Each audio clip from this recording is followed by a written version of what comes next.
He threatened me that he's going to kill my parents. Society gives a lot of power to men. We were there in the main hall watching television. And he sent someone to call me. And I went. They decided to take her to the hospital so that they do some checkup. Then after checkup, they confirmed that she was raped.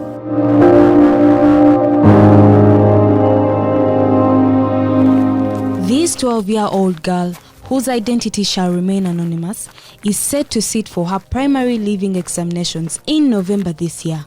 While other candidates are busy preparing for national exams that will advance them to secondary education, she cannot concentrate on her academics. She's worried that she might be attacked by her former teacher who assaulted her in July 2023. The girl was in primary 6 at one of the boarding schools in Luweero district when the teacher called her to the staff room at about 8 p.m. The rest of the children were watching a movie under his supervision.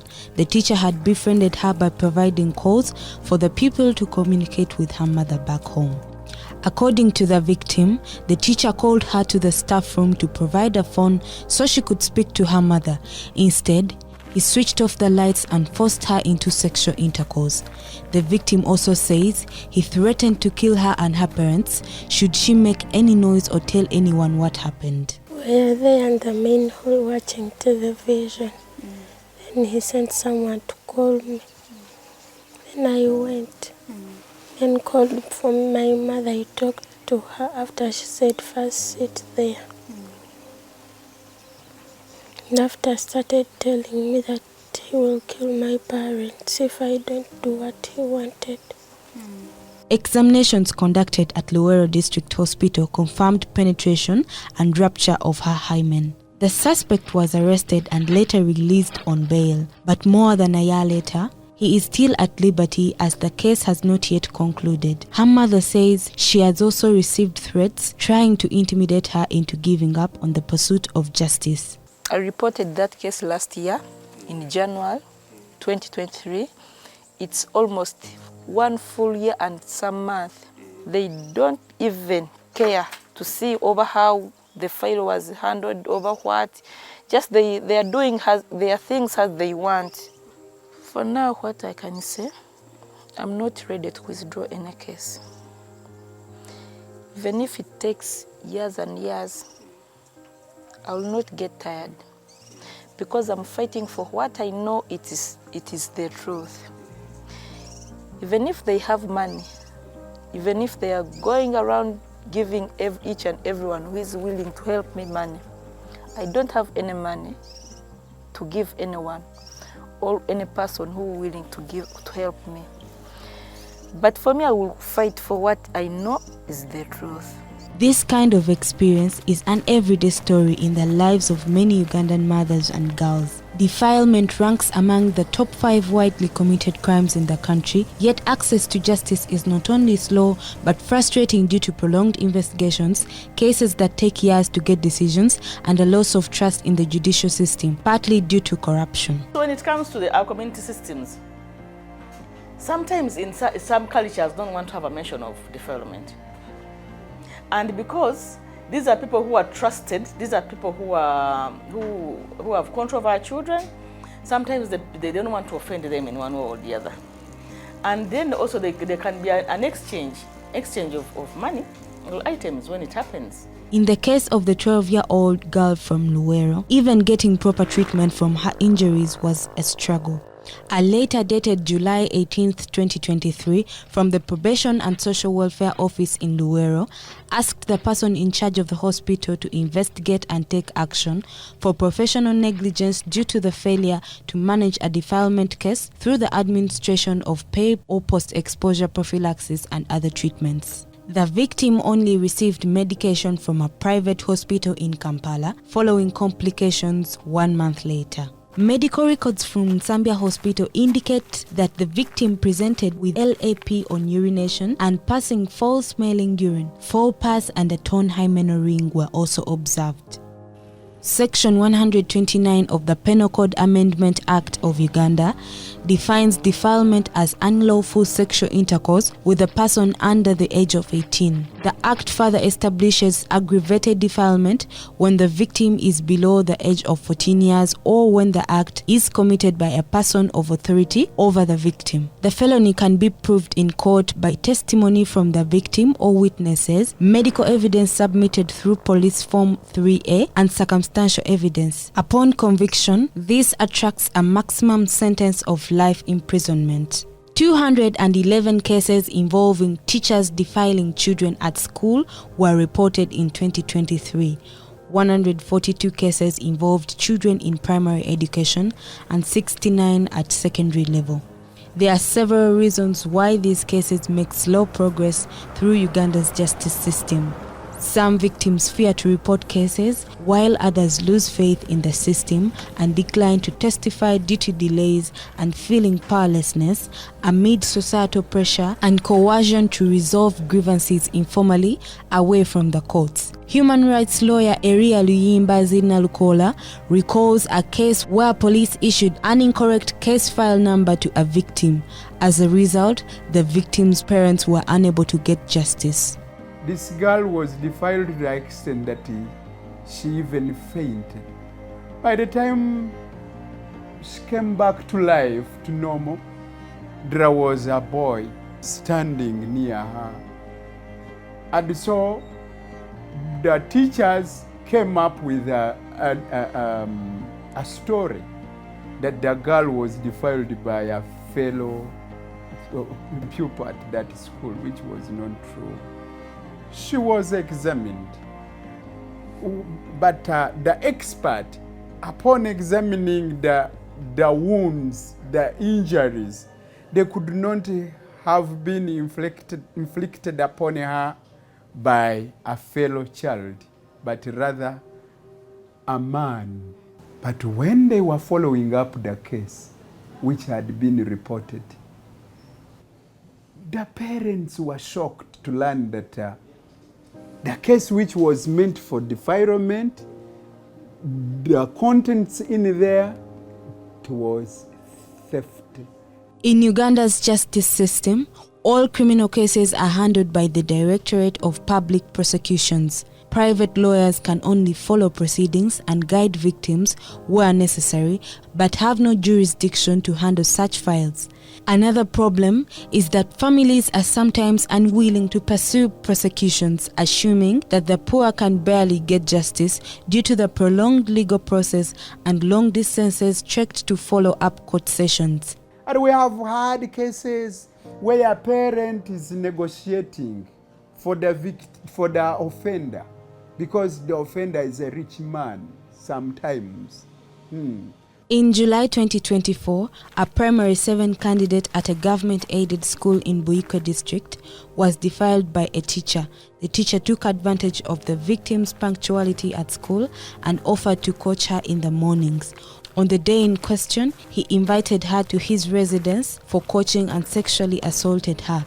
The teacher was briefly detained at Chiindi police station before he was transferred to Lugazi Central Police Station, from where negotiations with the victim's family took place, granting him freedom. Negotiations between the perpetrator's relatives and the victim's parents ended with a payment of 3 million Ugandan shillings to the parents. The parents reached an agreement to give their daughter away to the teacher for marriage, arguing that she was already spoiled. The victim's mother says that the teacher was also tasked with taking their daughter for vocational training.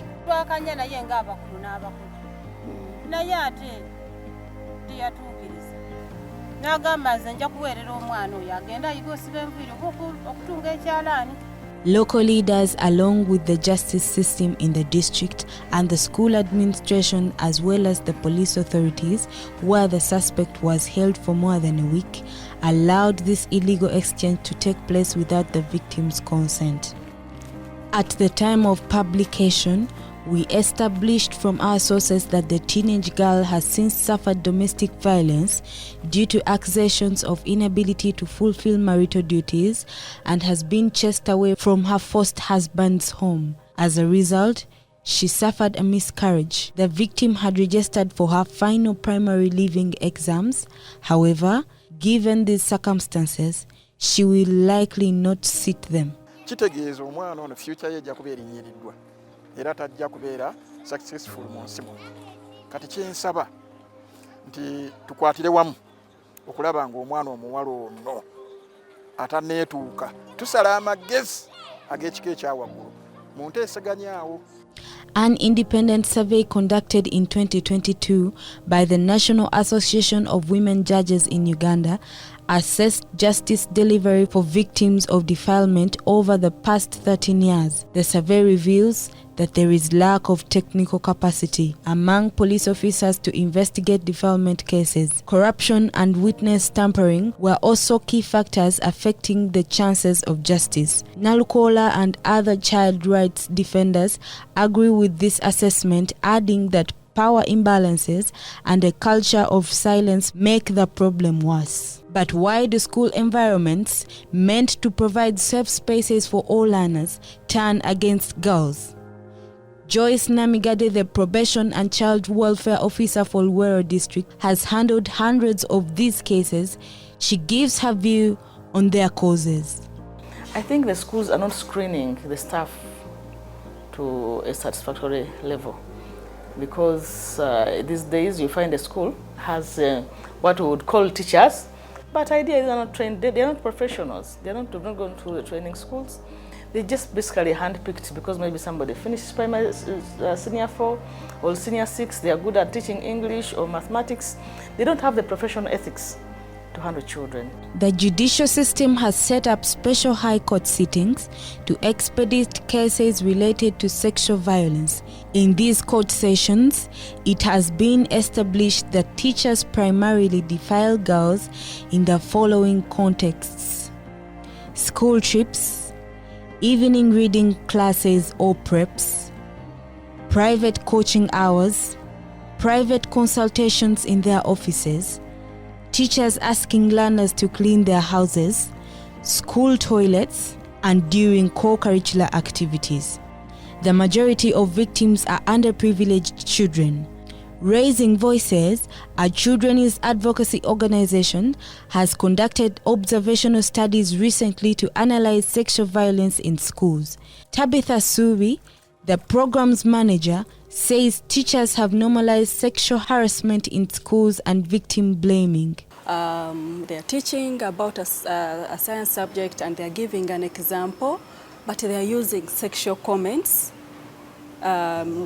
pointing to either a certain girl child, a learner, and even outside classrooms, like it was happening. The Teaching Service Commission regulations of 1996 categorized sexual violence against learners as an act of gross misconduct. Our critical analysis of cases filed at police over the last 5 years shows a surge.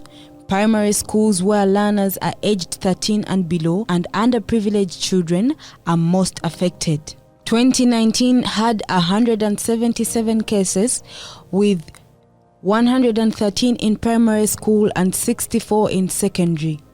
2020 had 107 cases, 52 in primary school and 55 in secondary school. 2021, numbers reduced to 60 cases, 33 in primary school and 27 in secondary school. 2022 had 86 cases reported, 63 in primary school and 23 in secondary school.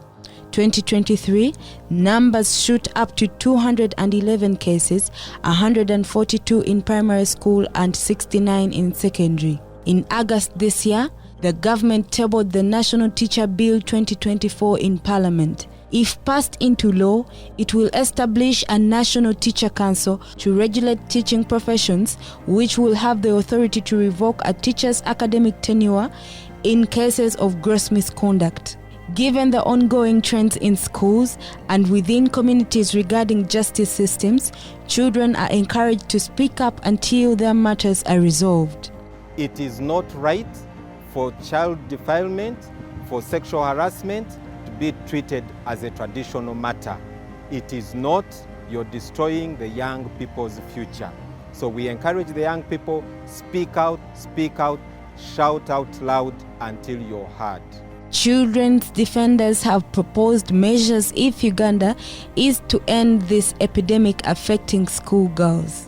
They include enactment of a sexual harassment policy widely publicized among learners and teachers, exempting defilement from court session systems so that cases can be heard whenever they rise, installing surveillance cameras, banning learner access to staff quarters, establishing child protection committees within schools, creating whistleblowing mechanisms, and implementing age-sensitive awareness campaigns for learners. Meanwhile, the 13-year-old victim in Luwero has not given up on her dream to pursue studies in law so she can defend and advocate for other girls who have been failed by institutions in which defilement should never be tolerated.